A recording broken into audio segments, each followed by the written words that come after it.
Kembali lagi bersama saya Giza di channel Giza Enzah. Langsung aja, seperti di judul, saya akan membedah alur cerita dari film yang sudah sangat lawas sekali. Judulnya Tampopo. Ini film rilis tahun 1985, menceritakan perjalanan seorang pemilik ramen yang berjuang untuk menemukan resep ramen terenak. Di sini saya akan menyampaikan alur cerita yang penting-penting aja. Jadi di sini lumayan banyak scene-scene yang nggak penting.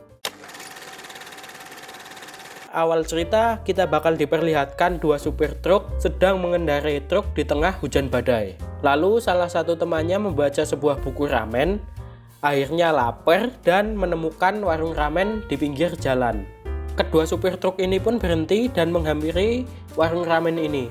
Di dalam warung ramen ini isinya kayak orang-orang preman semua. Nah, di sini kedua orang ini memesan sebuah ramen. Setelah ramen datang dan mulai memakannya, ada seorang yang menggoda pemilik ramen ini dan menyebabkan kedua supir truk ini terganggu. Lalu kedua supir truk ini ditantang berantem dan akhirnya menyelesaikan keributan ini dengan berantem di luar warung ramen. Nah, esoknya supir truk ini bangun dan diperlihatkan kalau di sini dia babak belur. Lalu setelah makan pagi bersama-sama, pemilik ramen ini menanyakan bagaimana rasa ramennya kemarin. Dengan jujur, kedua supir truk ini mengatakan bahwa ramennya itu tidak enak.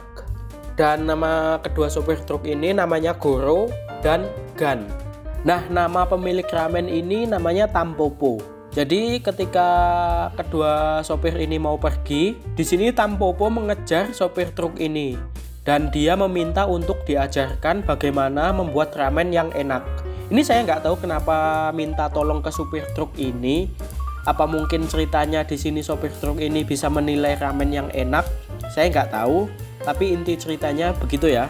Dan yang paling nggak masuk akal sih, kan tujuan Tampopo itu biar bisa buat ramen enak. Tapi latihannya kayak macam atlet gini. Dia lari-lari, angkat panci, pokoknya nggak masuk akal. Jadi untuk membuat ramen yang enak, kedua orang ini, Tampopo dan Goro, keliling ke tempat-tempat ramen untuk dijadikan referensi. Di suatu warung ramen, Tampopo ini meminta resep kuah ramen. Tapi ya jelas nggak boleh lah. Akhirnya dia disuruh bayar, tapi ya harganya nggak masuk akal. Dia ngetok harga selangit. Akhirnya Tampopo berkonspirasi sama orang ini. Cara yang dilakukan adalah dengan mengintip dari belakang dapur warung ramen yang tadi ngetok harga selangit. Setelah mencoba menyamakan resep dari ramen yang dia curi tadi, dia pun gagal. Akhirnya guru ini mengajak Tampopo ke guru besar Goro, di mana gurunya Goro ini adalah seorang homeless. Goro dan Tampopo ini akhirnya mengajak guru besar ini untuk kayak dia dijadikan guru gitu, karena guru besar ini mengetahui resep ramen yang enak. Setelah itu Tampopo diajari membuat kuah sama guru besar Goro ini. Istirahat makan siang, Tampopo beserta teman-temannya ini makan di sebuah restoran. Tiba-tiba di restoran ada orang tua yang kesedak makanan. Goro dan Tampopo menolongnya. Ternyata orang ini orang yang kaya raya. Setelah menyelamatkan nyawa orang tua ini, Tampopo dan teman-temannya diajak berkunjung ke rumah orang kaya ini. Di sini ternyata chef pribadinya orang kaya ini itu bisa membuat ramen.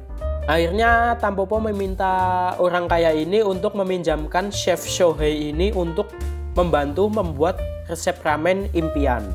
Selanjutnya kelima orang ini berembuk dan memutuskan untuk mengganti nama kedai ramen Tampopo yang tadinya namanya kedai ramen Lai Lai, akhirnya diganti menjadi kedai ramen Tampopo.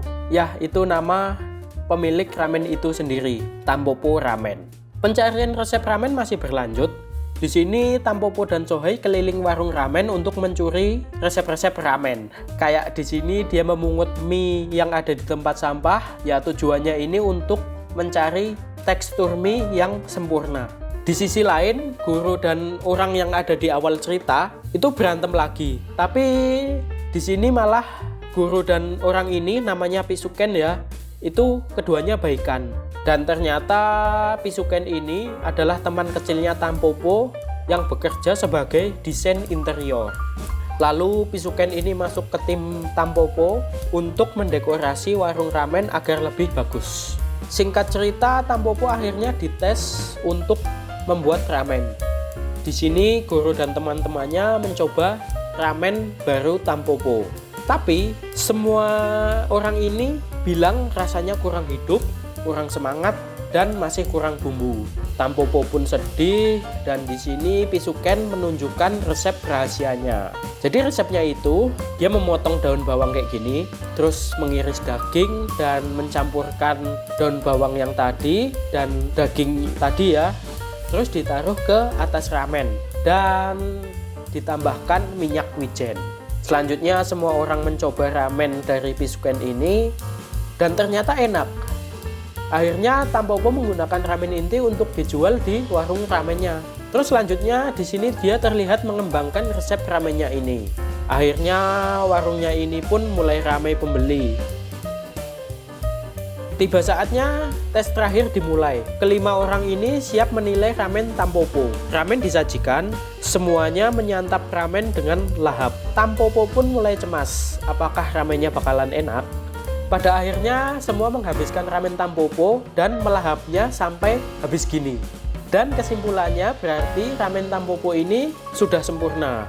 Akhirnya warung pun mulai dirombak dan tampilan warung ramen Tampopo pun jadi bagus kayak gini. Teman-teman Tampopo ini pun bangga. Toko pun akhirnya dibuka dan pelanggan-pelanggan mulai berdatangan. Karena mulai rame, akhirnya teman-teman Tampopo ini pun berpisah. Terlihat guru ini bangga sama Tampopo. Kedua orang ini sama-sama tersenyum karena tujuan mereka berdua akhirnya terwujud. Oke, jadi seperti itu ya perjuangan mencari resep ramen terenak. Seperti itu aja alur cerita film Tampopo, film lawas dari tahun 1985. Kita bertemu lagi di alur cerita film selanjutnya. Bye-bye.